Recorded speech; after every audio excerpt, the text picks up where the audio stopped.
do you have any questions, doubts, queries? Yes, sir. Uh, Sir, I Yes. have a question, but it's not yeah. related to post-structuralism or structuralism.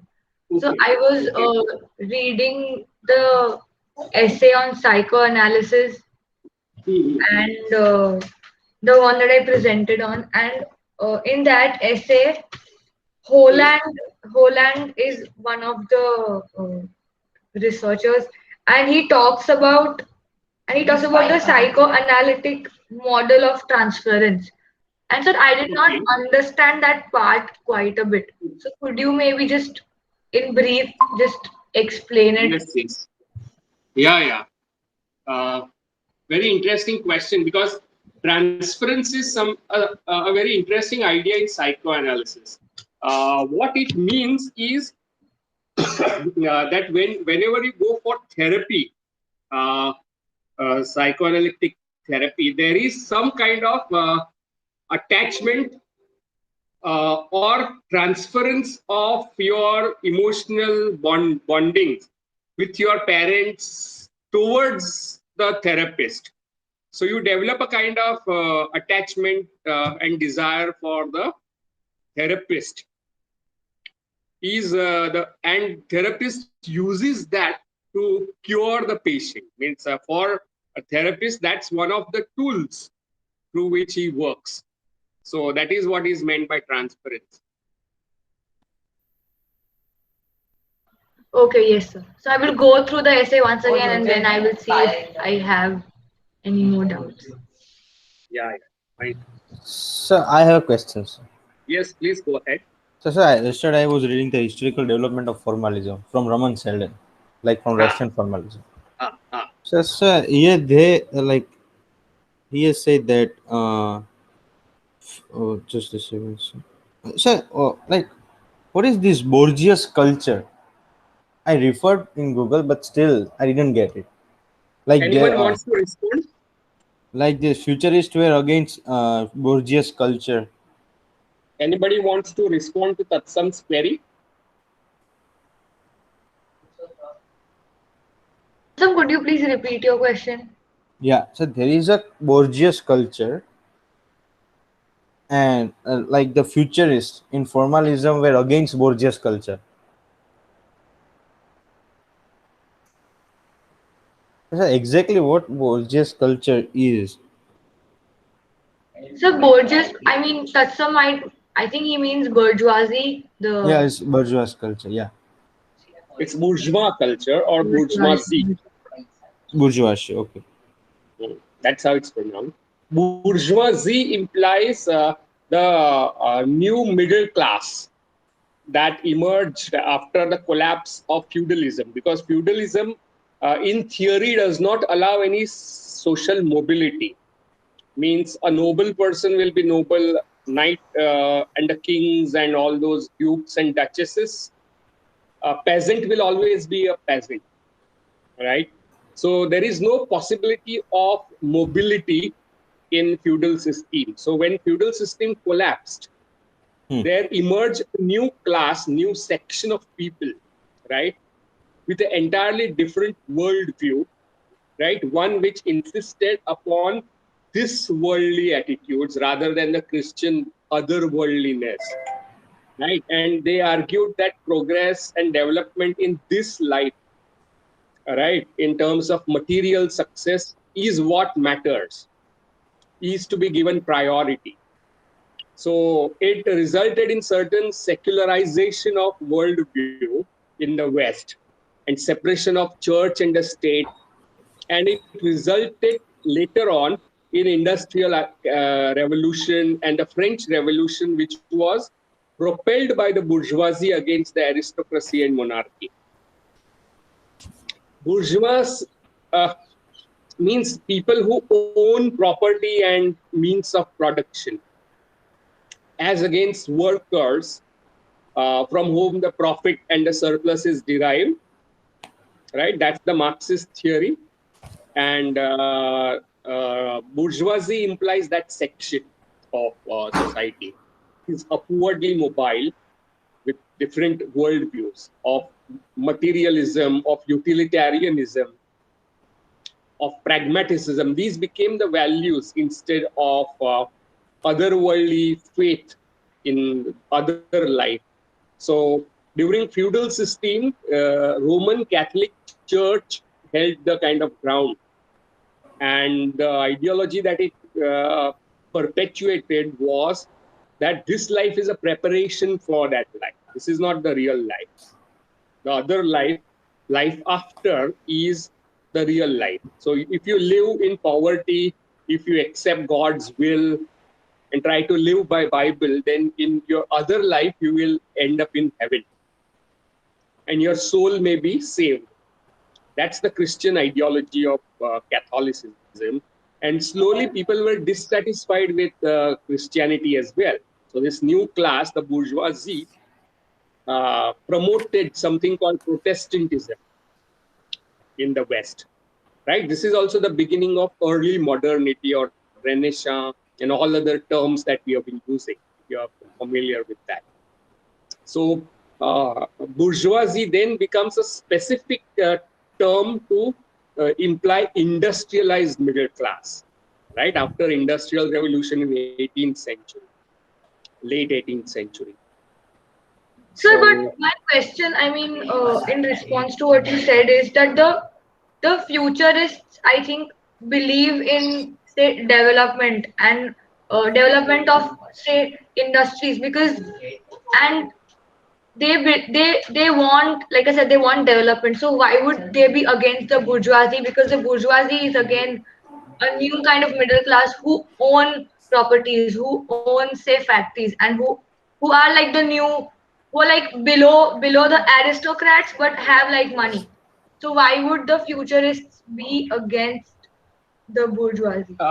if you see that bourgeoisie is actually the materialistic value system that they used to promote, uh, created a lot of dissatisfaction among people. And this gave rise to kind of opposition to the bourgeois culture. And it came from people who had aristocratic bent of mind, as well as people who were workers. So when Terry Eagleton discusses Matthew Arnold, then Matthew Arnold represents this bourgeoisie, who is a critique of bourgeoisie, right? He promotes something. He calls the bourgeoisie as the new Philistines, if you remember, and that's why he promotes a category called uh, culture, which is a kind of neo aristocratic love for arts and poetry and literature, which would be seen as a kind of high culture for the bourgeoisie. So bourgeois and the nobility and the aristocracy is on the decline in Matthew Arnold's period. And the working sections of the society, the workers, uh, would also be dissatisfied with the ruling bourgeoisie. So, in order to establish its own intellectual and cultural superiority or hegemony, Matthew Arnold promotes this idea of culture as against the anarchy and Philistinism of the bourgeoisie. So futurists are of that kind, right? They are dissatisfied with utilitarianism, materialism, pragmaticism uh, of the bourgeoisie. So these are the bourgeoisies who are dissatisfied with bourgeoisie, right? In that sense. So futurists were largely avant-gardes, or the experimental writers and uh, artists who hated this kind of middle class attitudes. And a good example of that can be Charles Baudelaire, a great poet uh, who inaugurated modernism in a big way in 1857 with his Fleurs du Mal, a very important poetry collection, Flowers of Evil, where he promotes aristocratic values and he attacks the bourgeois values. from point of view of declining aristocracy, while Marxists would attack bourgeoisie from workers' point of view. Good questions. Any other question? Then, sir, why futurists and symbolists were against realism? Yeah. So symbolism believed that reality is a symbol, right? And in some way, they are still promoting the otherworldly attitudes of the aristocratic or the pre-bourgeoisie ideologies, right? And realism implies that this world is everything. That is one of the assumptions of realism, because the realist would define realism as art which corresponds to reality, right? And reality is the most important thing rather than the other world. So reality does not lie in the other life, right? Life after, but in this life, in this world which is available to you before you, right? That's why symbolists would criticize the bourgeois ideologies. So that's the reason this futurist and symbolist avoided materialism. Hmm. They also avoided materialism in poetry. Yeah, that's what I'm saying, right? These are the middle class bourgeois values. They would uphold certain aristocratic spiritual values of the otherworldliness. So symbolism would mean the other world, right? This world is a good instance again is Charles Baudelaire, who is a very famous symbolist writer. He wrote a poem called Correspondences, and correspondences imply this world as having correspondence in another world. So tree is not just the tree that you see, but it corresponds to the real tree in another world. So you can see there is some Platonic kind of beliefs about reality in the symbolist movement. And again, symbolism is an avant-garde movement. Hmm. Does Yes. that answer your questions in some Yes, way? sir. Yes, I understood, sir. Yeah.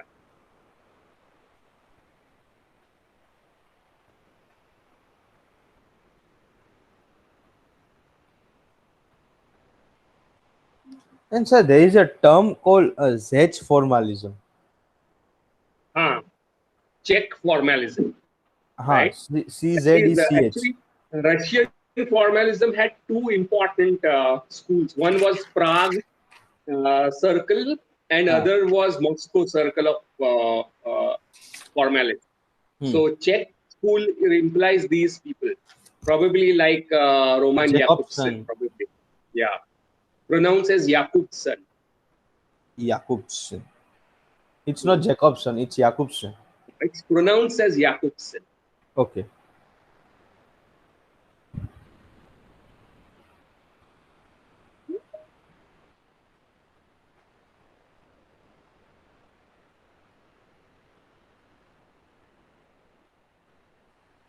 Yeah, Hello. that's all. Yes, sir, that's all. Yeah. Any other problem? No, Question?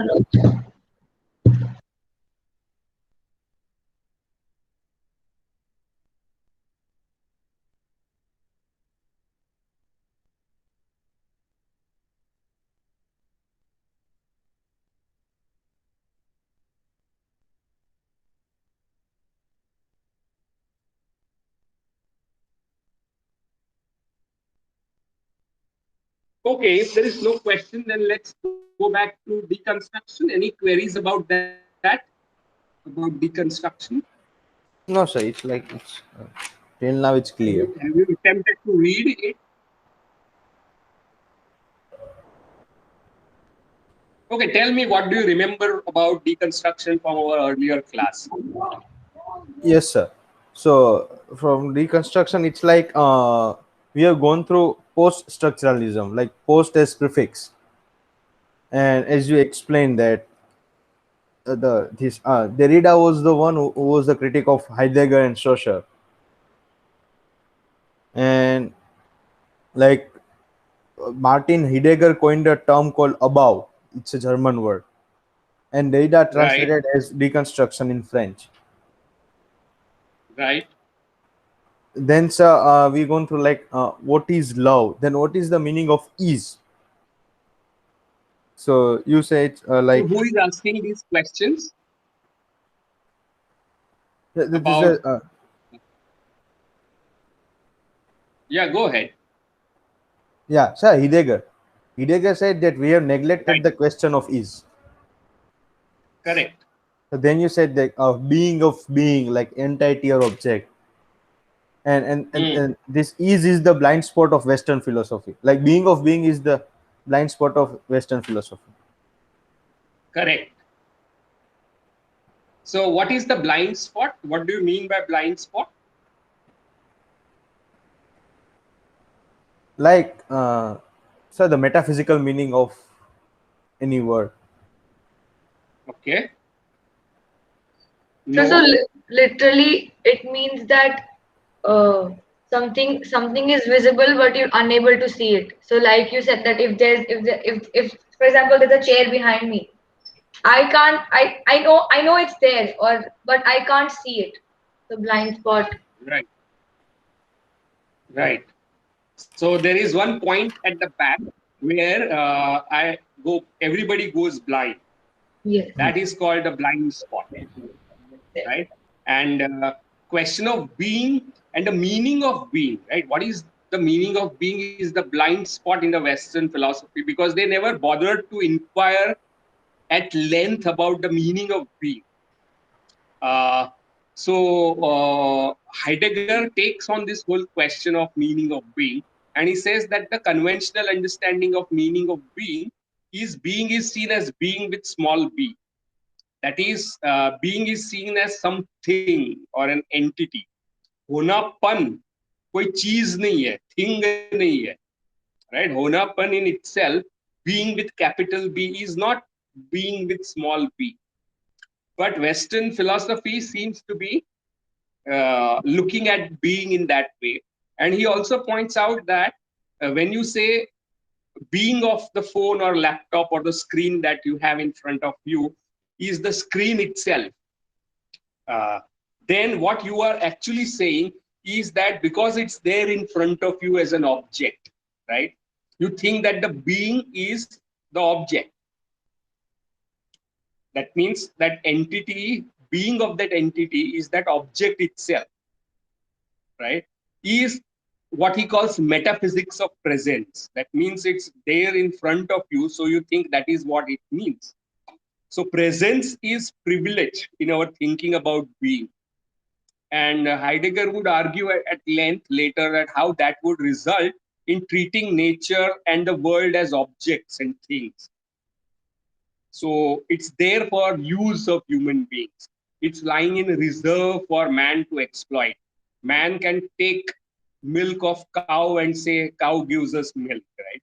Cow has not given you milk. You have taken it from her. It's there for your use.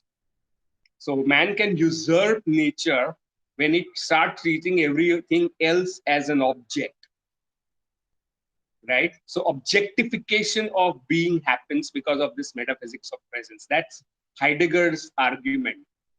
Okay, so what? How does Derrida deal with this? Anyone remember? Yes, sir. Yeah. Like from Derrida, from this position, like first of all, sir, like Heidegger said that language speaks not man, Right. and he also said language is the house of being. This is what Heidegger Correct. said. So then from Right. then sir, then there is one more critic. Lacan says that unconscious is structured like language. Correct. And then said after that, Derrida launches a critical structuralism, and he is saying that there is nothing outside of the text. Right. And then sir, then you explain. And how does he say that? Yes, sir. Then you explain that perpetually deferred. Like Ah. you gave us the example of the word dog. Hmm. Like we can only understand the word dog if we have known dog. Right. But what is knowing the dog? What is the meaning of dog?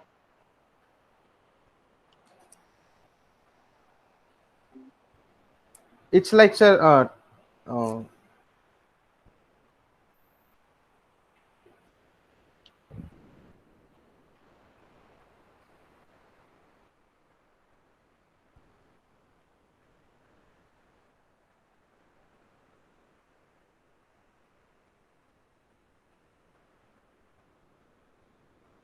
Yeah, go on.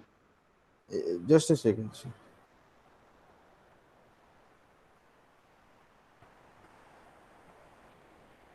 So, sir, can we say like a meaning is a thought, Hmm. because we have like transcendental signify. So yeah. So what does transcendental signified mean? Yes, sir. Like I can say common experience. Okay. So they're No. like, yeah. Mm.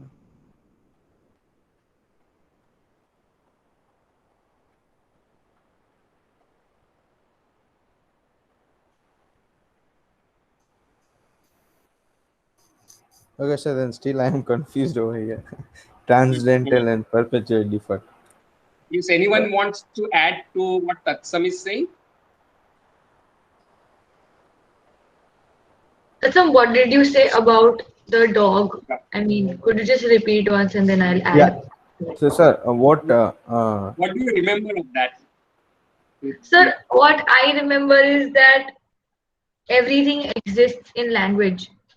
So be it a pen, be it the idea of dog, be it the word dog. It exists because it exists in language. And we understand because it exists in the words that we speak. Right. But if you remember again, we went to this whole notion of meaning, right? And there are two important points of departure. One is Saussure, if you remember yes, what sir. There Saussure are no says about positive elements in language. differences. Yeah, there are no positive entities. There are only differences and relations. Hmm. So per can be understood only, recognized only because of its contrast with not per. Right? So per does not have a positive presence. It has a relational presence. It's contingent upon the other, non-per. Right? So, and there is no such thing as absolute full presence, but only contingent presence on the other is what Saussure pointed out. Right? So, the meaning of the word dog would be there is no actual positive meaning to the word dog, full present meaning to the word dog, but it's only in relation to non-dog. It's because it differs from non-dog, you can identify a particular being as a dog, right? So that is a difference, contingency and difference and alterity or otherness are important for recognition of the word dog. Does that make any sense? So white, we can recognize color white only because we can distinguish it from non-white. Right? So white in itself does not have complete, full natural presence in the sense that it cannot exist without non-white.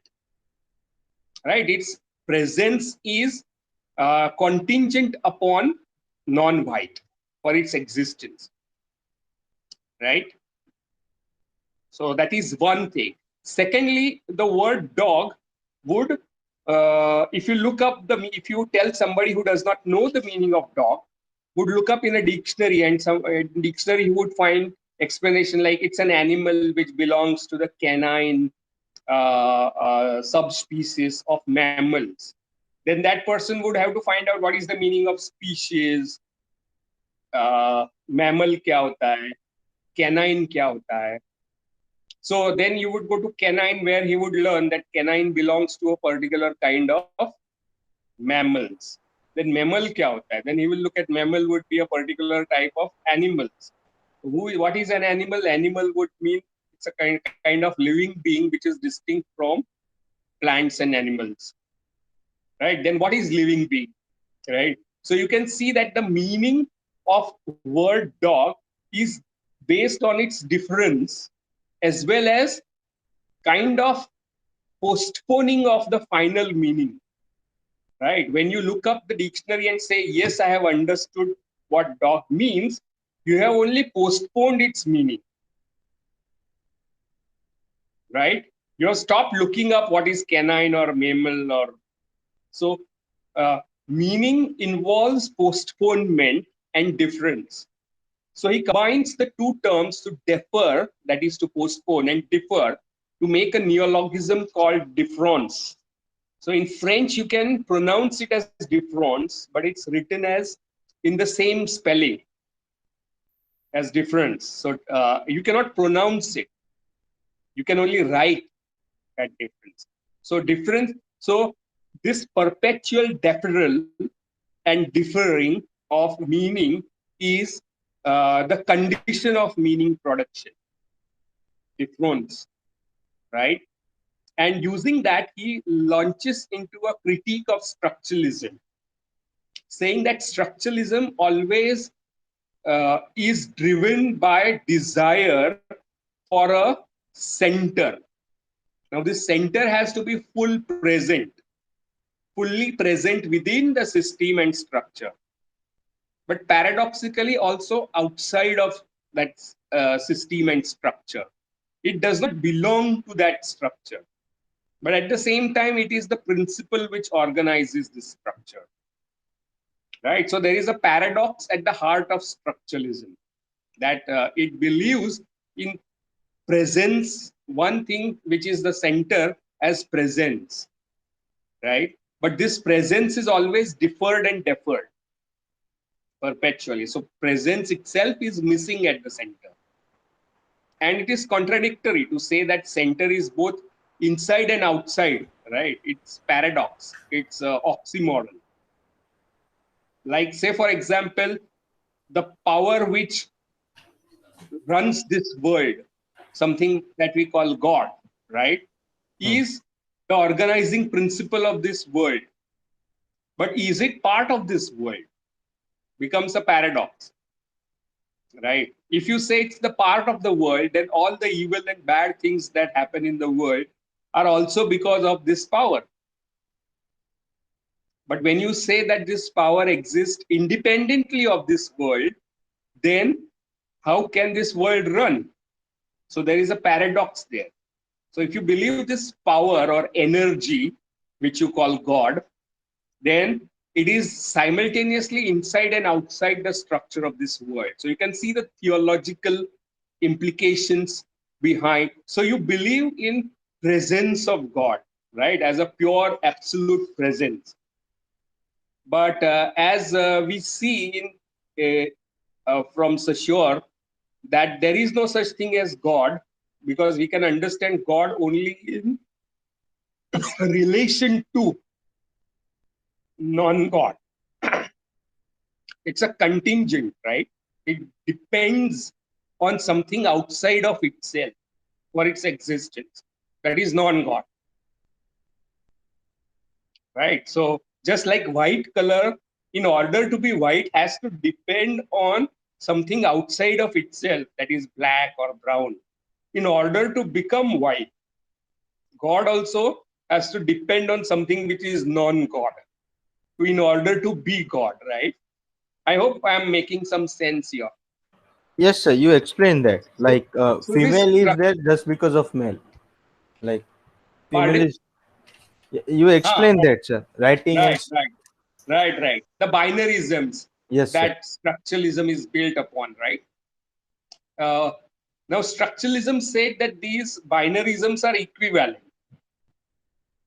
Derrida points out that one term from the binarism, like male, female, white, black, good, evil, God and devil, or or right and wrong, truth and lie, all these binarisms are not equivalent. We believe that truth is something which can exist independently of falsehood. But truth, like white, in order to remain white, has to depend on something which is non-white. Truth also, in order to be truth, has to depend on something else outside of itself to be what it is. Right? So truth itself is contingent. It depends on lie. Right? Unless you know what is lying, how will you know what is truth? Right? But it's believed that truth is kind of self-subsistent.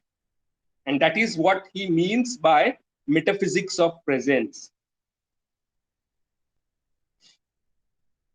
Right? So lying is required for something to be true. How does that sound? Lying is a precondition for truth.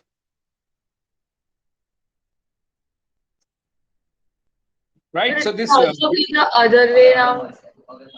exactly, exactly. But truth is seen as something which can exist independently of falsehood. Right? It is seen as presence. Male is seen as something which can exist on its own, masculinity, as self-presence. While a woman is very, or feminine is seen as the other, as absence of masculine qualities in the West. So man has genius, strength, adventurousness, uh, philosophy, rationality, and woman is seen as other, being emotional, lacking in reason, lacking in masculine qualities. So that's how Western patriarchy as a structure functions, right?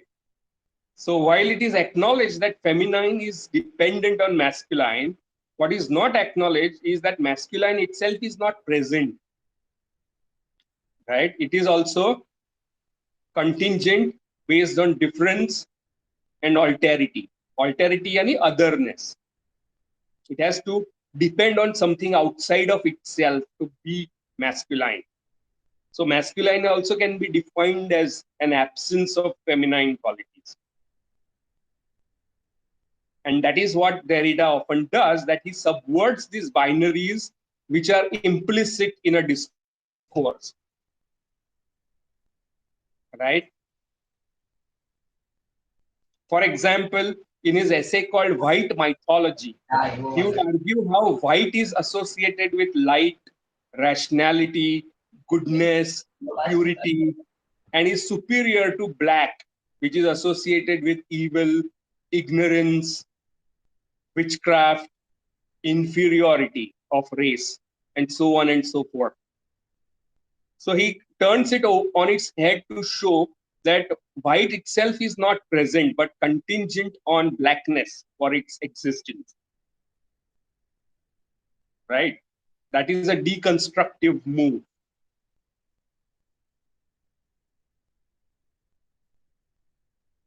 But this tendency to consider center as present and inside the structure and outside, or to privilege presence, metaphysics of presence, is termed by Derrida as logos or logocentrism.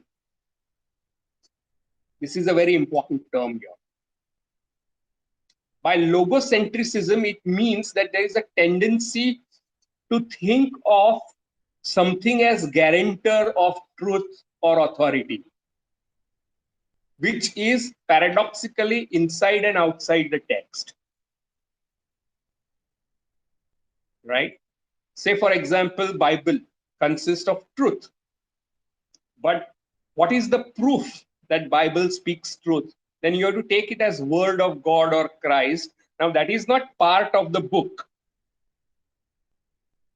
Right? So truth is paradoxically inside and outside the holy text. Right? Which is metaphysical. So this Could you metaphysics of please repeat what you said about the truth being inside and outside and the metaphysical part of it? Yeah. So when you say this holy book contains truth, then what guarantees its truth? What is guarantee that Quran or Bhagavad Gita or Bible has tell you truth? ये guarantee कहाँ है? Then you locate that guarantee in some other authority which is inside and outside that book. So inside you say it's Krishna who speaks this, so it is true. But at the same time, what guarantee is that this is Krishna speaking and not Sanjay or Ved Vyas or someone else? Then this authority is located also outside the text as God, right? So it's an act of faith very often. So logocentrism is also a desire for stability of a text, determinacy of the text, of its meaning, that it has determinate fixed meaning, and this meaning is guaranteed by some authority, which is paradoxically inside outside of the text. And this belief is called logocentrism, because logos in Western philosophy, right from pre-Socratic times, right, was believed to be the ordering principle of the world, but it was also word. Logos का मतलब है शब्द, right? And logos in Stoic philosophy, after Hellenistic period of Greek, after Alexander the Great, when Greece became an empire, Stoicism became a very famous philosophy, which said that the whole world is reasoned by this power of word, which is the ordering principle, right? And it always has its own reason. So if there is bad thing happening to you, it is the will of the logos. So your job is to accept whatever is happening to you passively as the will of the god. That's what Stoics told you, that happiness and sadness are personal impressions. The actual reason why these things are happening, why is there corona, is because it's the will of the logos. So you have to accept whatever happens to you. So that is what Stoicism means. So you should not be sad because, or you should not be happy either, because you don't know what is the reason behind it. The only reason is the logos, the principle which governs this universe knows. Right? So logocentrism, according to Derrida, persists in all textual interpretations. Right? It's an attitude, it's a kind of belief. Right? It's an assumption that text has a fixed meaning, singular meaning.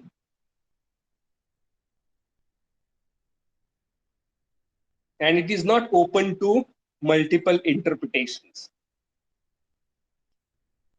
For example, Bhagavad Gita meant a lesson in non-violence for Gandhi. But Bhagavad Gita was also something that said that you can be violent in order to protect or to follow your dharma. Right? So for Tilak, Bhagavad Gita became also something that preached violence. So you can see there are two paradoxical interpretations of a same text, opposite, and you are left in undecidability, what he calls aporia, about which interpretation is the correct interpretation. Right? So this demonstration that text exceeds its own interpretation and there are multiple interpretations possible is deconstruction of that text.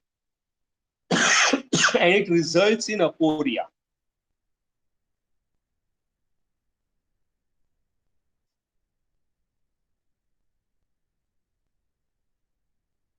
So in his very famous essay called Structure, Sign and Play, which he delivered at John Hopkins University in 1966, it became a landmark essay because it was in presence of uh, people like Lacan, Claude Levi-Strauss, and Levi-Strauss becomes his target of deconstructive reading. In front of Levi-Strauss, he deconstructed Levi-Strauss to show that paradox is at heart of Levi-Strauss's philosophy of structuralism.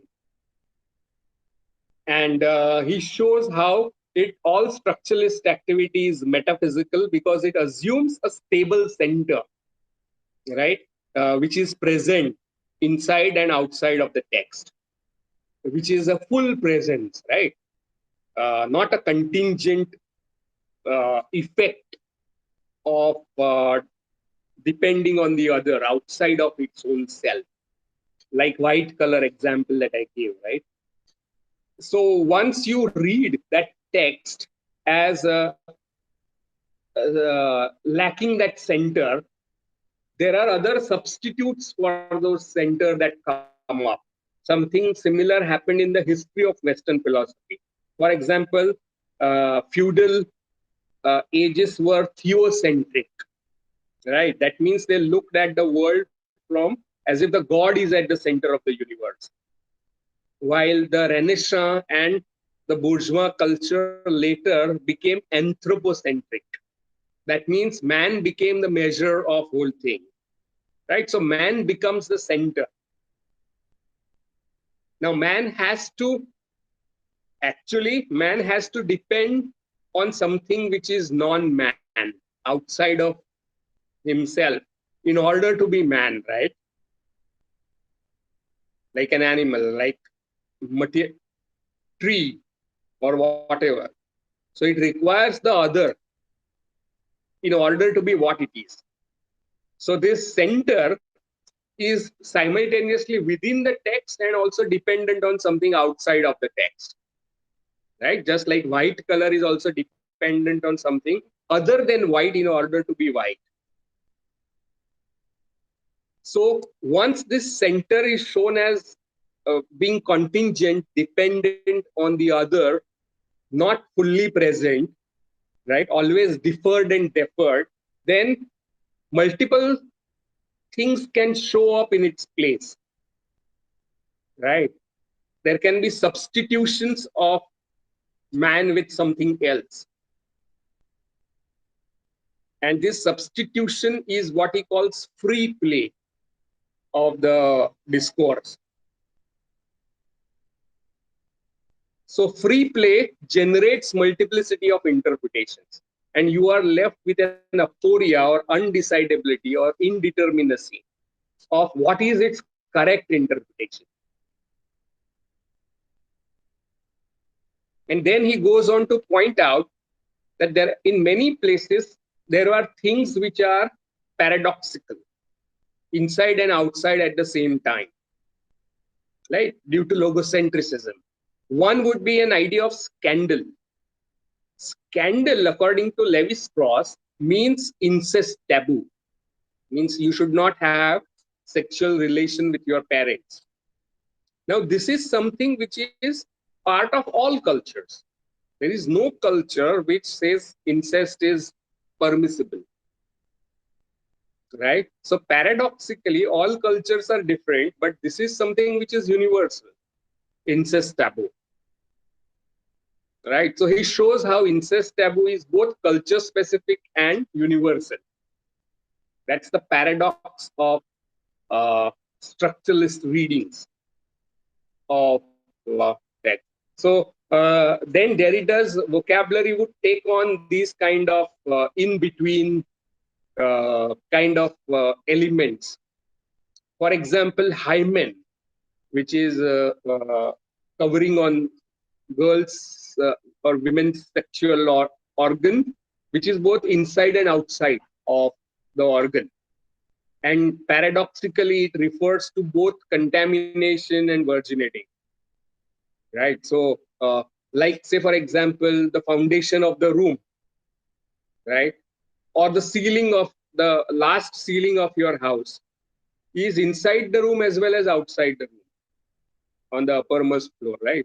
So these are paradoxical inside outside, which cannot be pinned down inside the center or outside the center. So this free play is what opens up this kind of uh, elements in a text. So Yeah. could you maybe give an example of using the idea of free play in a text? So, for example, we take um, any poem, say a play of Shakespeare. So, can we use this idea of free play or the the idea of aphoria to Hmm. understand or critique a particular text? So, sir, could you maybe give an example like that? Okay, so which texts are you familiar with? Let me see if I am familiar with them. Uh, Hamlet, yes, sir. Macbeth, Hamlet, Macbeth, both. right? So Hamlet is anyway ambiguous, right? It's deeply ambivalent. Its meaning is not clear to anybody anyway, right? But Macbeth seems to have a kind of stable meanings, right? And one of the meanings that the people interpret in Macbeth is that it's based on opposition between appearance and reality, right? So he smiles and smiles, and yet he's a villain. You cannot make out mind by looking at somebody's face. And these are themes running throughout this play. These are witches, but are they real? Right? So what appears and real is a kind of, that's the one of the key themes in the play, appearance and reality, good versus evil, right? And it's about power. So appearance versus reality is shown as one of the interpretations of the text. Now, the problem is reality is understood as something which is self-sufficient. It is something which is does not require unreality. Truth and lying, right? Lying can, in a broad sense of not showing your true intentions. Like Macbeth does not show his true intentions to Duncan, right? He praises him. His wife also praises. So when Duncan is the guest at their place, then Macbeth hides his true face, right? So truth is very often seen as something which is not dependent on untruth. It exists independently, and lying and deceit is seen as a bad thing very often, So the right? thing is that about truth, that truth does not depend on untruth. That is false. Hmm.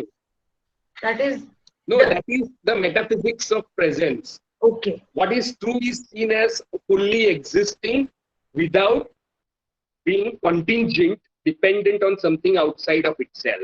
And what is outside of truth?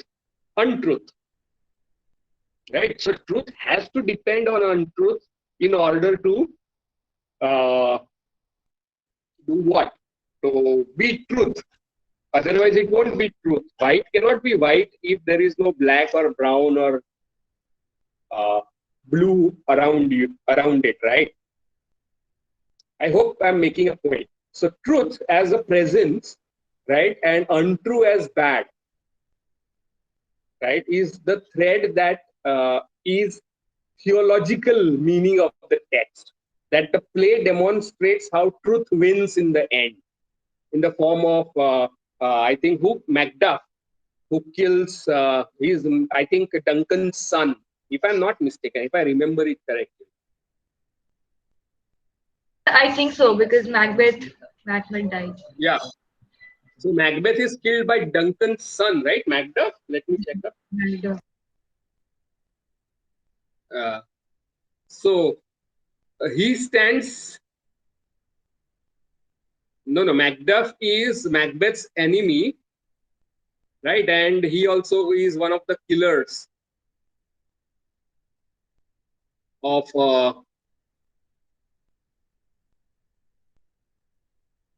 Let me see, because I read it long time ago.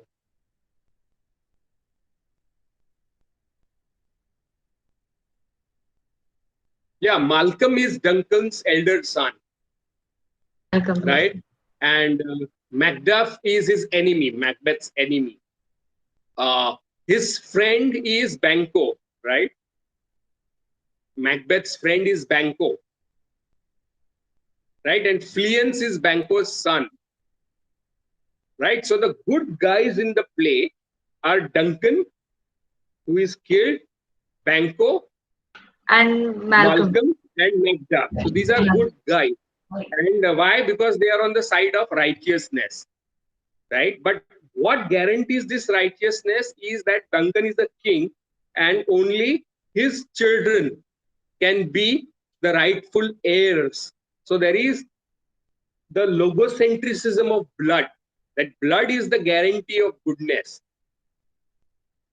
Why is Malcolm good guy and Macbeth a bad guy? Is because Malcolm inherits this throne. It's a legitimacy that is given through blood relationship, right? So goodness is in some way guaranteed by something so dubious as blood link or bloodline, right? And witches are always equivocating. That means they speak in riddles, right? And whether to trust them or not is also one of the things before Macbeth. So if you look at this play, then witches are right? In some way, they are like the message of God, but at the same time, they bring about the fall of Macbeth. So these witches are like fates in Greek tragedy, which decide your fate. So on one hand, they uh, propel you towards a particular act, but at the same time, they tell you this is the act which will kill you, right? So this paradox of good over evil, appearance and reality can be problematic, right? And this is something that people like Derrida would overturn and show how it is possible to read text as if Macbeth is the good guy in the play, because he's at the center, the best lines are given to him, while these are all marginal characters. Banquo, Fleance, Macduff, Duncan, these are all marginal characters, right? So there is a marginalization of reality that has happened, or goodness, right? So play seems to be about the centrality of evil rather than centrality of goodness. So you can see that there are two possible readings. One which say that good will always win in the end, and second says that goodness is marginal, evil is at the center of the play. So you have two contradictory readings, and we are not able to decide which one is correct. So we have subverted these binaries about appearance and reality, about good and evil, right? And fate and free will, because fate of Macbeth is almost decided by the witches. So fate and free will, and all these oppositions are metaphysical, if you look at it, and they go back deep down into Western civilization. So the text itself is a part of a larger text of Western civilization. It's intertextual. It's not self-contained. It is not determinate. It does not have a fixed determinate meaning. So does that deconstructive reading of Macbeth help you to understand deconstruction? Yes, sir. Yes, sir.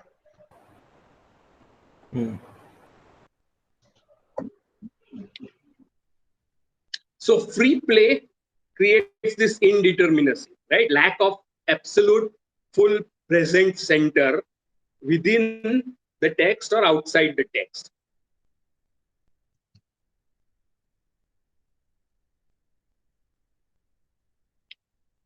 So one of the themes that Derrida picks up is the binary, like we picked up these binaries between appearance and reality, good and evil, uh, darkness and light, for example. The entire play is full of darkness.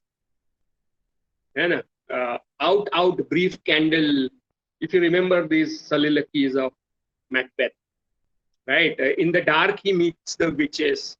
Then it's in the dark where he sees Lady Macbeth washing her hands and she has gone mad and she dies.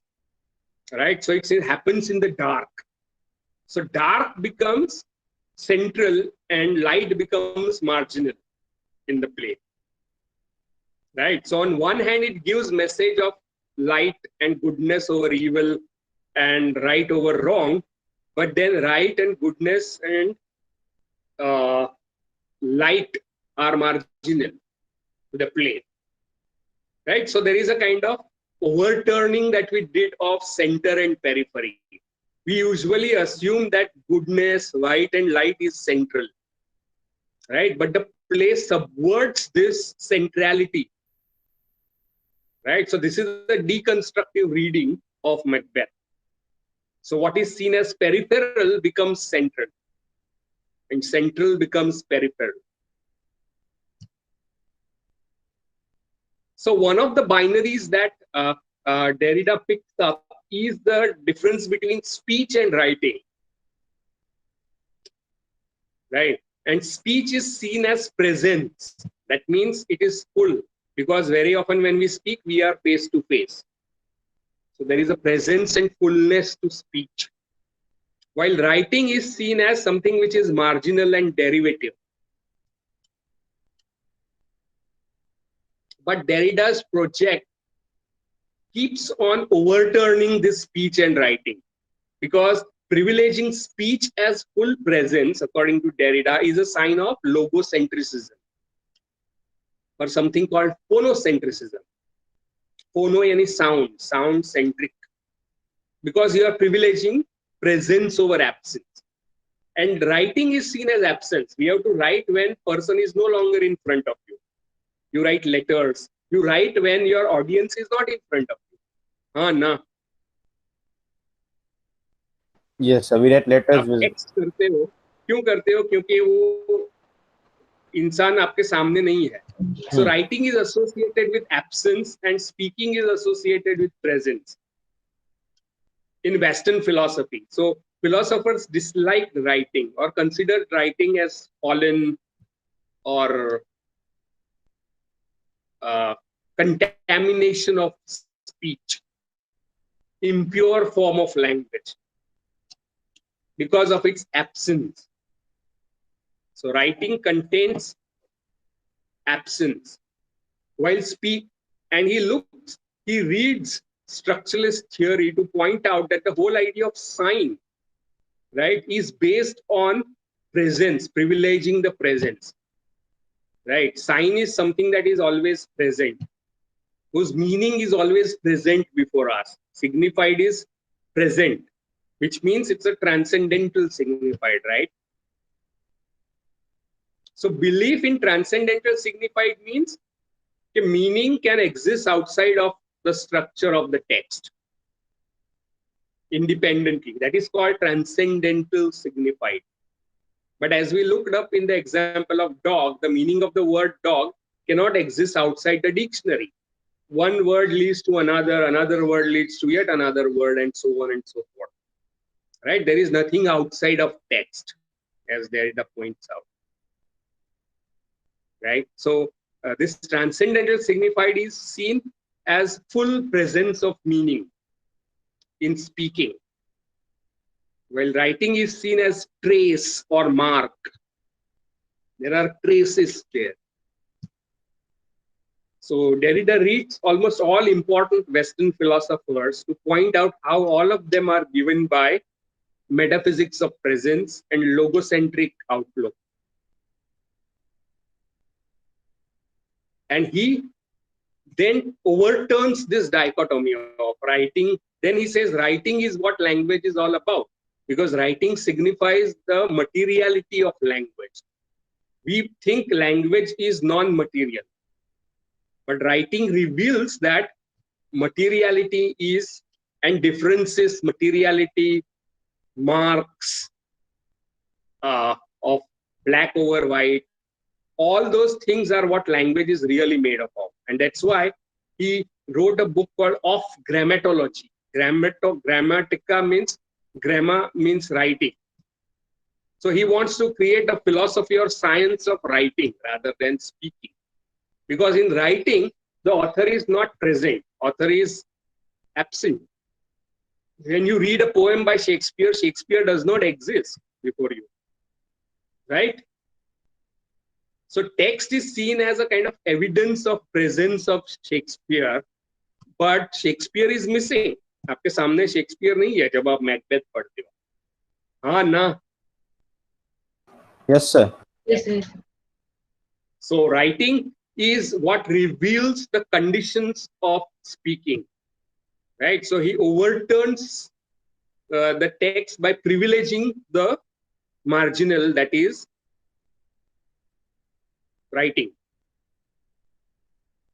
in order to reveal the biases and contradictions in the text.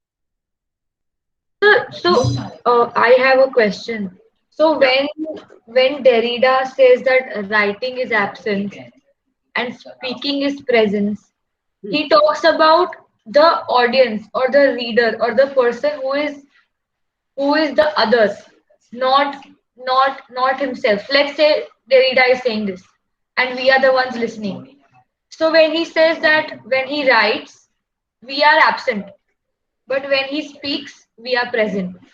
And when he overturns the dichotomy, I think the person or the subject also changes. So when he says that text is seen as, for example, when you said that text is seen as the evidence of existence of Shakespeare.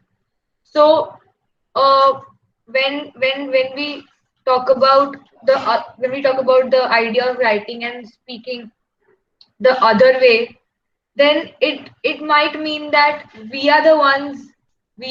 So in writing, we are the ones who are present and the writer is absent, whereas whereas in speaking, we are the ones who are absent and the writer is present. Did it make sense? No. You are almost right. It's not Derrida who says that speaking implies presence. This is the No, so I'm just giving assumption. an example to It's the assumption that we make. It's not Derrida who makes that assumption. okay. It's the assumption that is deeply seated in Western philosophy, that speaking implies presence and fullness, and writing is marginal, or it is at fringe of meaning making. So when we think of language, we are still privileging the spoken language as speaking, while language as writing is marginal. This is an assumption that goes back to Plato and pre-Platonic times. In some of his dialogues, as Derrida demonstrates, that Plato does not like writing. He prefers to speak because writing is seen as a kind of derivative, inferior discourse. Right? So it's an assumption not given by Derrida, but it's assumption that's the heart of Western philosophy. This is point number one. Secondly, when we read the text like Shakespeare, we are still using that assumption. We imagine Shakespeare speaking to us. We imagine Shakespeare to be present and speaking, while actually Shakespeare is absent. So what Derrida would point out is this condition of absence and writing and traces and indeterminacy of meaning that is involved in activity of reading something. So when you read something, the author is then, as Roland Barthes would point out, dead. Right? There is a very famous essay called "Death of the Author" by Roland Barthes, and he says it's the reader who is born out of death of the author. But he is influenced by Derrida, right? So what Derrida is saying is that author as the origin point or the source of meaning is absent. when we start looking at literature as writing or language as writing, right? So when we subvert these assumptions, we create another set of interpretation, right? So Bible is written down because God does not exist. There is an absence of God. Other had God been present, Bible लिखने की जरूरत ही नहीं पड़ती ना. Does that make any? Yes sir, तो Does that फिर make any तो फिर गीता भी लिखने की जरूरत नहीं पड़ती. भगवान आपके सामने है तो आप किताब थोड़ी पढ़ोगे भगवान की, राइट? हाँ. मगर भगवान सामने नहीं है, इसीलिए उसकी किताब पढ़नी पड़ती है. Does that make any sense? Yes sir. Yes, sir. So Yes, sir. it does. writing. So what Derrida overturns is these assumptions and presuppositions of naturalness of this situation. For example, I am sitting and you have assumed that I exist because I am speaking, right? But actually I am not present. What is present for you is representation of my face on your devices, the trace, right? So when you shift the focus and point out this artificiality and point out how these assumptions are embedded in your activity of interpretation, you can subvert it. It is because we cannot be face to face that we have to go on Google Meet. Huh? Yana? Yes sir. Yes, sir. Why do we actually meet on Google Meet? So is it the platform that brings people together is required because people cannot be brought together? Okay. No. Yes, sir. Yes sir, people cannot be brought together. Yes, sir. in this situation, sir. Otherwise People, we could because have they are met. not together, you have to create this platform to bring them together. Yes, So Yes. the kind of togetherness that this Meet or this online classroom is creating is not based on presence but absence. Oh, So condition, underlying ground condition is absence rather than presence. It is something like the example that I pointed out. This is not pen, but pen and non-pen. Right? Remember, the being of this pen is non-pen. That's Yes, what sir. Heidegger points out. The presence of this pen requires its absence so that there is pen that can be there in presence. So presence is dependent on absence. Speech is dependent on writing. That's what he tries to demonstrate throughout his works.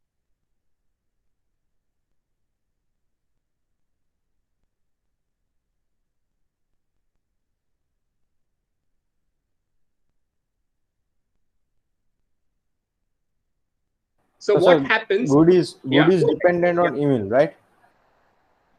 Yes. Yeah, Yes. Yes, sir. Yes, sir.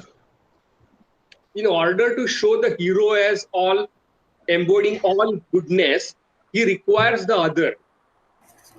Somebody who should have all the traits which the hero in the film does not have. Right? So for hero to be an hero, he requires a villain. Otherwise, he won't be a hero. So heroism or goodness cannot exist on its own. It is contingent. It has dependent on something outside of itself. But when we think about goodness, we think as if it's self-dependent. It's self-sufficient. एक इंसान के अंदर सब अच्छी qualities है, right? मगर ये अच्छी क्वालिटीज उसकी बुराई का जो हमारा ख्याल है उसके पर डिपेंडेंट है, outside of that.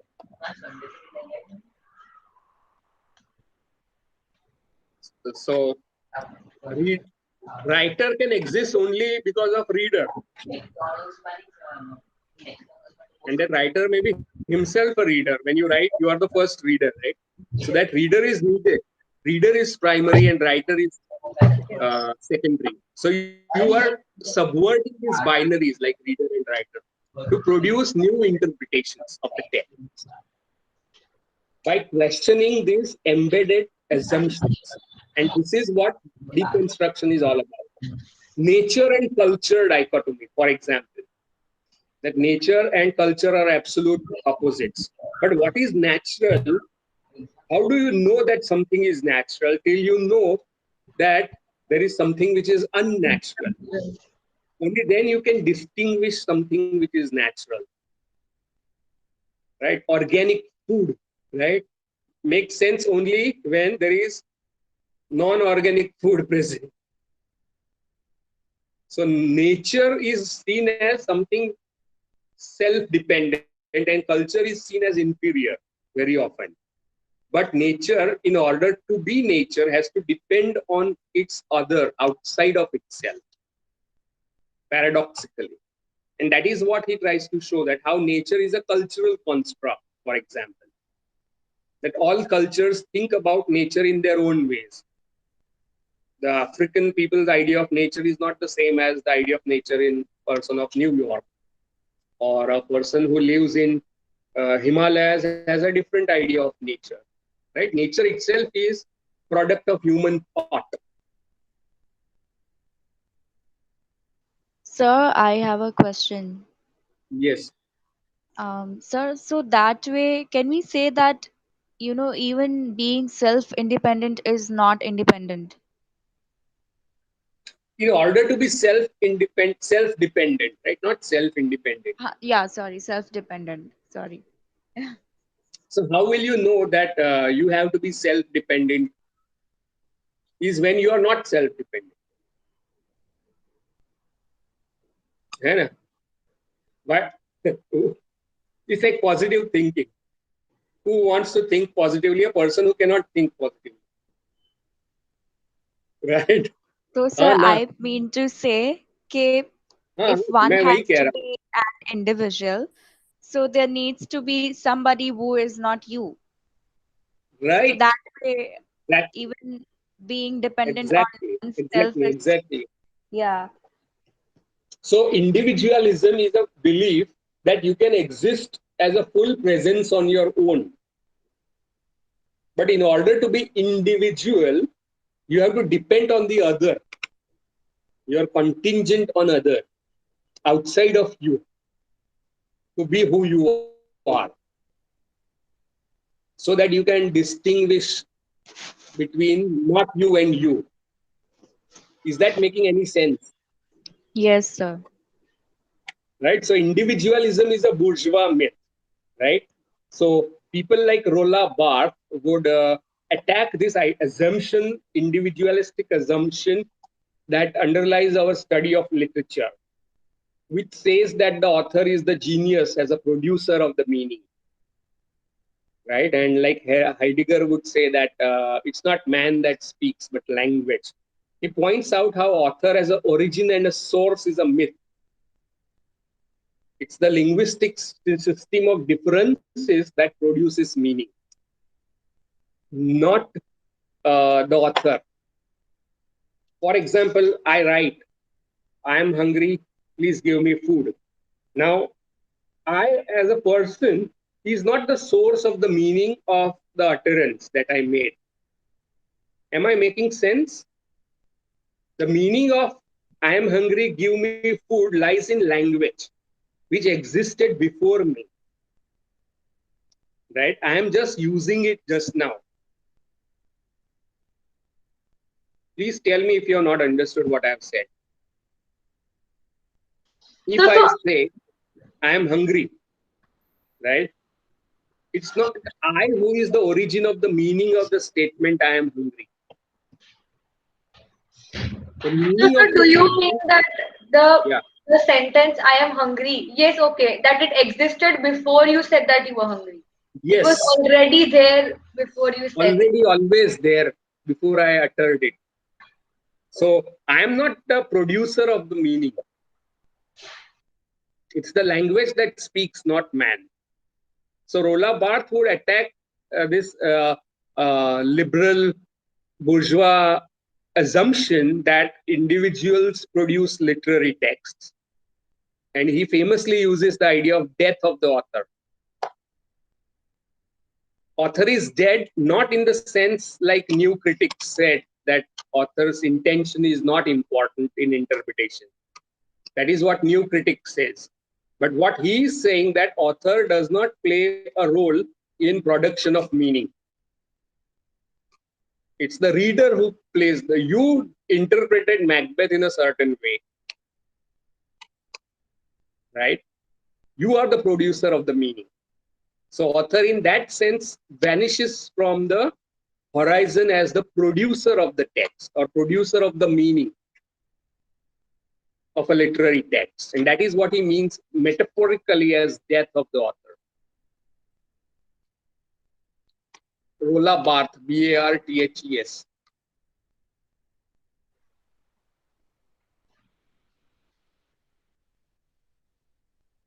So could you please, can you maybe type the name? Chat, I will have to type on phone, right? Because this is not working. Let me see. Where do I type?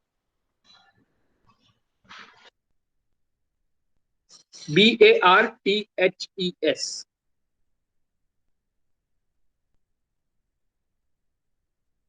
Barthes. Barth. Roland Barthes ऐसा लिखते हैं मगर pronunciation रोला Barthes French में.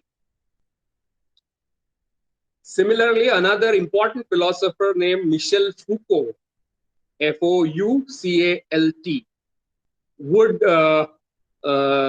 write an essay called "What is an Author?" where he says that author is not so much as an individual who exists outside of text. As a guarantee, the word author also comes from authority, right? Author has become authority on the meaning. ये Shakespeare ने लिखा है तो कुछ सोच समझ के ही लिखा होगा, राइट? ऐसे हम सोचते हैं ना. Author also is treated as authority. Shakespeare ऐसे थोड़ा ही लिख सकता है. So author as authority is an institutional kind of mechanism. Author function is what he talks about. That author function exists in intersection between institutions and texts. It is a kind of discourse. It's a category of discourse. So author of a scientific text is not the same as author of a religious text. He is not same as the author of a literary text. He is not as same as the author of your answer books that you write. Right? So author is a function of discourse rather than an individual. That's what Foucault tries to trace the history of the author function. What was the name of the essay that you mentioned? Is an author. What is an author? What? And Barth's essay is Death of the Author.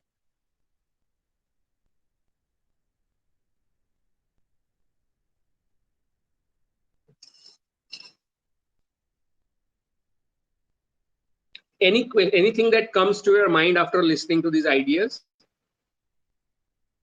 Any responses, Shikha, Pankti? Kushi has left, it seems. Riddhi, anyone?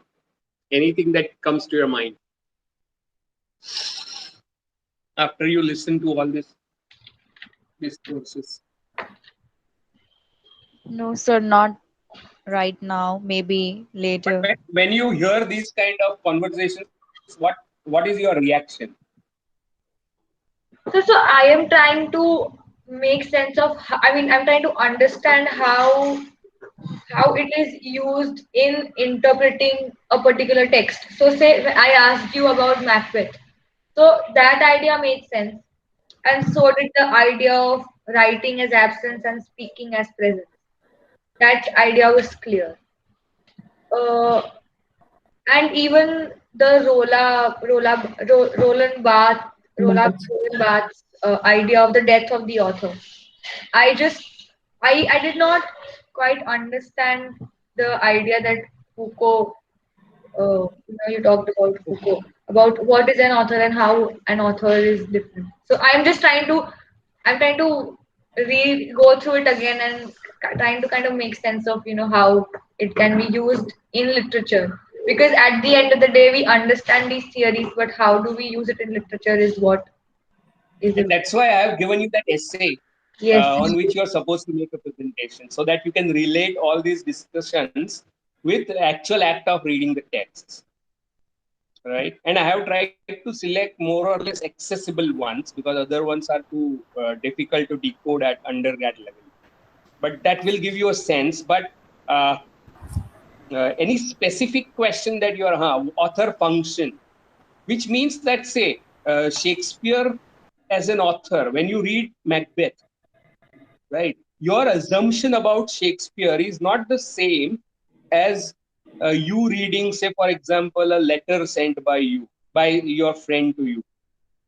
You're reading that email. तो email का author जो आपके दिमाग में है, या author का मतलब आप निकालते हो, और मैकबेथ के ऑथर का मतलब आपके लिए अलग है. Yes, no. Yes, sir. Yes. Yes, sir. Right? So if it is individual who is producing this discourse, why is this difference? And Foucault uses idea of laundry list. या आप grocery shop में shopping करने जाते हो एक list लेके, तो वो भी ऑथर ही हो ना आप उसके, you authored it. So assumption of author behind that is different. So the idea of author changes according to history. It changes according to period. It changes according to discourse or the text type. WhatsApp आप बेचते हो, or you receive an WhatsApp from your friend, but your idea of authorship is different. It's not the same as, say, for reading Jane Austen's Pride and Prejudice. Is it the same or is it different? No, sir. Definitely. Different. See, but Right? what makes it different? Because it's the function of the discourse itself. Okay. It is the idea of literary which produces its own ideas of authorship. Right? And WhatsApp message is not seen as literary. So its idea of authorship is different. So again, going back to Author is not a, what author makes is it not a literary and not. pardon? So again, going back to the I think in the first few classes we discussed of what text is literary and what. What is literary? What does literary mean? Yes, that is the formalist assumption, right? Literary, non-literary use of language, as Jakobson, as Slaviski and others would talk about. New critics would talk about, right? So had author been a universal concept, eternal, then it would not change from time to time. Suppose somebody finds out that Shakespeare has not written this play, then your understanding of the play will differ. Na? Yes, sir. So why would the understanding of the play differ? Do Because you think so? It will differ. So I mean, Shikha, let's assume that all of Shakespeare's plays have not been written by Shakespeare but Christopher Marlowe. hmm, Okay. So hmm, I think you will try to understand Shakespeare. I only mean, from all the of the plays from I think Marlowe's perspective and the perspective. context. So he was one of the university wits, I think, and Hmm. also I mean he died at a very early age. So Yeah. I think we can like kind of I think this is what Sir is trying to. Okay. Okay. Or even worse. For example, in those days, the actors used to improvise, right? An actor, and whatever is written as first folio of Shakespeare, the first collection of plays here, which was later printed by Caxton, if I'm not mistaken, was written by the actors, Denning and I forget the other person. Now, these actors may have written something of their own. So, what if you discover that Hamlet is not written by Shakespeare, but John Denning, who was an actor. Your understanding of that play will differ? Yes, no? So can we say not completely, but to an extent? Yeah. Yes, sir, it will. मैं तो कहूंगा completely बदल जाए. WhatsApp message आपको लगता है आपके friends से भेजा है, मान लो किसी और ने भेजा, ऐसा आपको पता चले, somebody has hacked into the system, Okay. Yeah. Mhm. that will change the meaning, interpretation. Yeah. Okay. Okay. Yeah. Yeah. Okay. Yeah. Author, our बराबर. idea of author plays a role in interpretation of the text. Like Wordsworth बोला तो ये nature के बारे में लिखेगा, right? Simple language में लिखने की कोशिश करेगा, भले हमको समझ में ना आए, right? So these assumptions go into our interpretations of those texts. Suppose you discover that daffodils is written by Coleridge, तो पूरा interpretation बदल जाएगा, right? So author function plays a role in controlling the interpretation of the text. Religious book is not written by that person but someone else. That's what people are not willing to accept very often, right?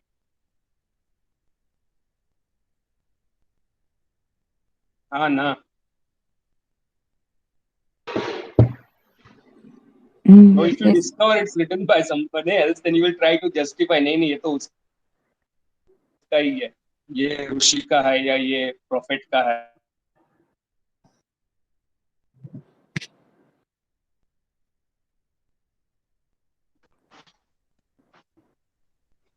Yeah. Am I audible? Yes, Yes. yes, Yes, you are. sir. Yeah.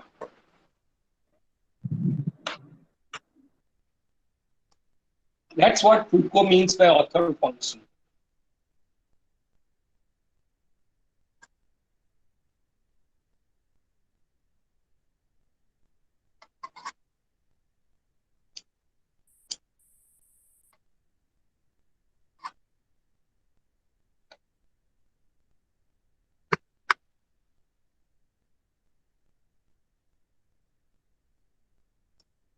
So French theory after Derrida changed. Means Roland Barthes would turn towards more Derridian understanding of uh, structure and structuralism.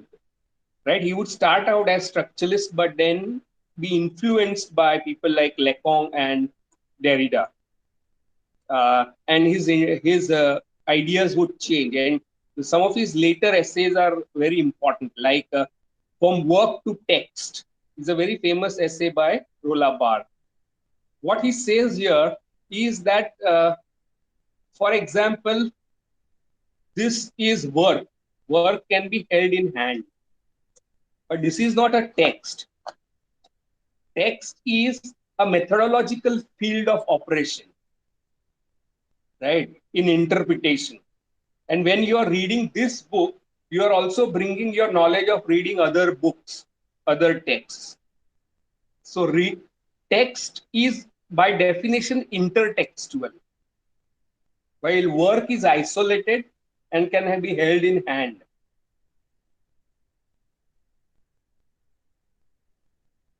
This can be slotted in library, like this is the book on criticism. ऐसे मैं slot कर सकता हूँ. But text cannot be slotted because this may remind you of something else. किसी ने इस colour की shirt पहनी होगी, right? Yeah, it might remind you of something similar that you have seen, right? So text as a product of reading is intertextual. When you read a poem by Wordsworth, you are using your knowledge of reading all other texts, right? So that is what is meant by intertextuality by Julia Kristeva, that one text cannot be in isolation. While work can be conceived of or thought of to exist in isolation from this world. ये दो अलग है. But texts ऐसे नहीं exist करते. Texts are methodological field which are not closed down, right? They are uh, polysemantic, and there is a free play of meanings, right? So that is the distinction between work and text that Roland Barthes made. And like dictionary, one word leads you to another word. There is one signifier that leads you to another signifier, and it goes on. It doesn't settle down on a single signified or transcendental signified, right? It is a kind of open domain of multiple meanings and interpretations. And it is governed by reader's activity rather than writer. It's a product of the reader rather than writer. Right? So this is one of the important ideas of reader response theory that we will discuss, right? But it has its uh, ideas are also taken from post-structuralism. That reader produces the meaning.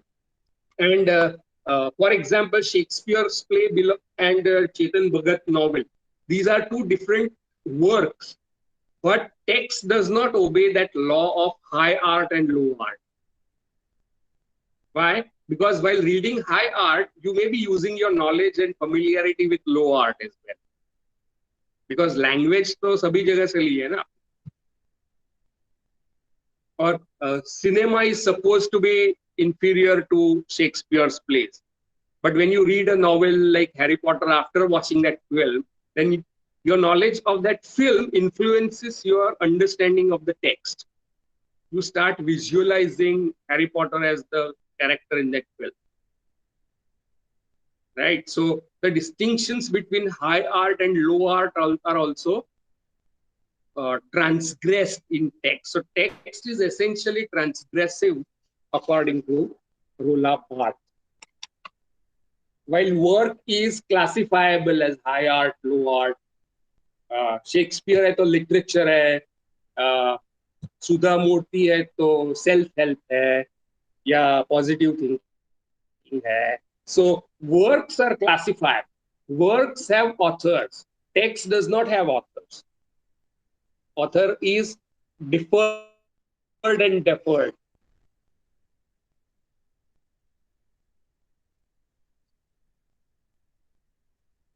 So that's distinction between work and text, as Roland Barthes makes it.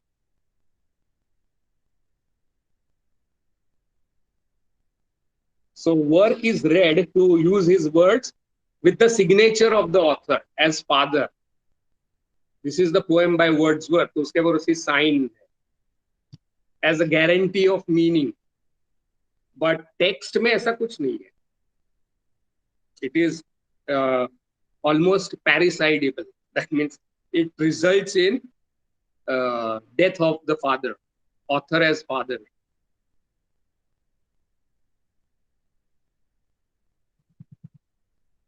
So you can see these are radical ways of thinking about texts and ideas and literature and culture and philosophy.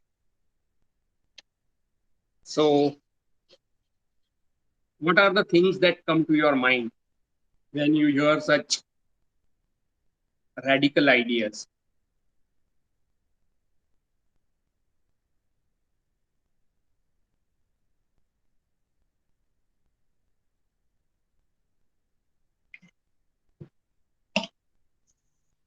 Sir, I think when we learn these ideas, our old belief systems are shaken. Very good. So it's like you need more courage uh, by this lens to accept things that okay, you were doing something else before, and now this is the Very, right way to do. Very good. So, what are those old beliefs that were shaken in your case? Um, so in my case, I didn't have a belief for word and text, but I never thought that there can be a difference between that work and text. Text. So Okay. that's my case, that I didn't differentiate between the two. Yeah. And work is linguistic, text is semiotic, right? So that's also it's play of signifier and signifies, right? Yes. It's a process rather than a product. And Barth would make a distinction again that we discussed between enunci and enunciation. Right? Enunci is a fix. Work is enunci. That means I am hungry as a statement. But if I make that in canteen as an act to buy food or to express my feeling, that is enunciation. So text is always in the process of enunciation. That means its interpretation is always open to contextuality, while work is kind of closed thing. I am hungry का एक ही meaning निकल सकता है, but मान लो कोई villain heroine को देख के बोलता है I am hungry, then that context would change the meaning of I am hungry, right? It might indicate sexual desire, right? So enunciation is context specific. Its meanings are fluid, where NNC has a kind of fixed meaning, right? So work is like NNC and uh, text is like enunciation as a process.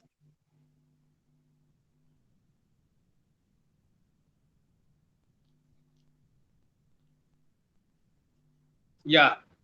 How many of you felt that your basic assumptions were shaken, or like Pankti's?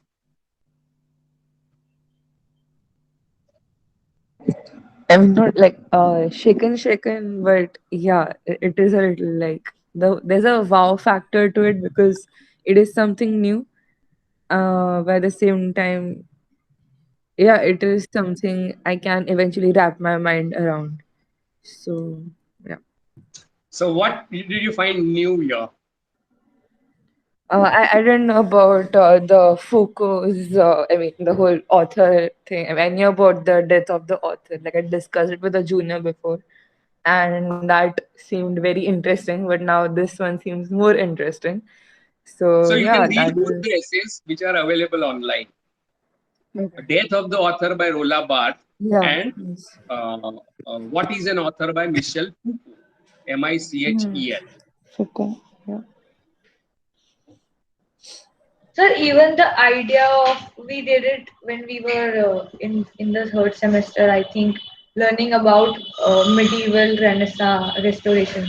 So we did that, the idea of God being in the center, and then during the Renaissance, man being in the center, and then the idea of how, center being contingent, and how it is always deferred and deferred. So that was something new that we learned.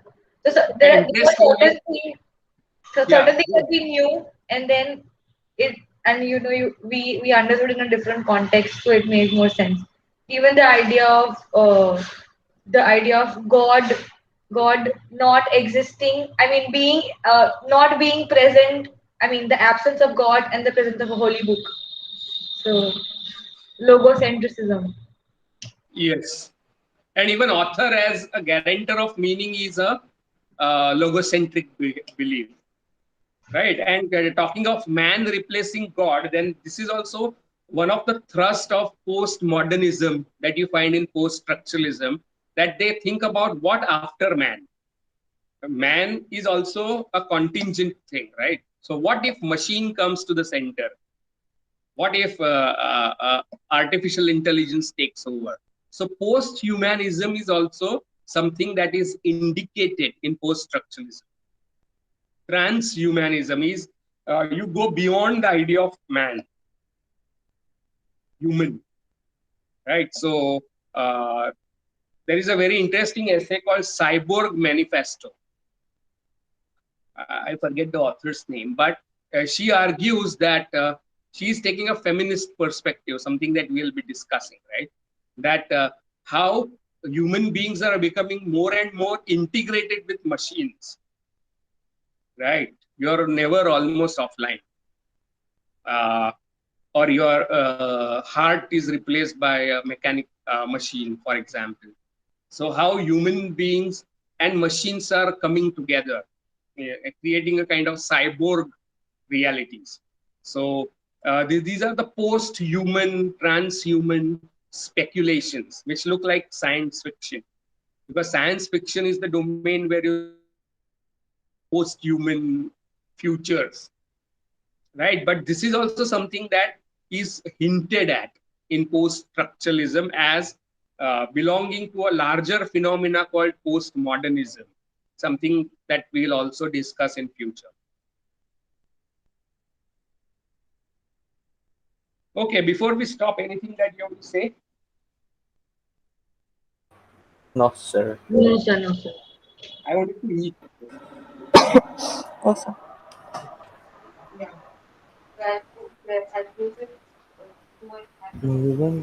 Okay. Yeah, Tatsam, No, no, sir.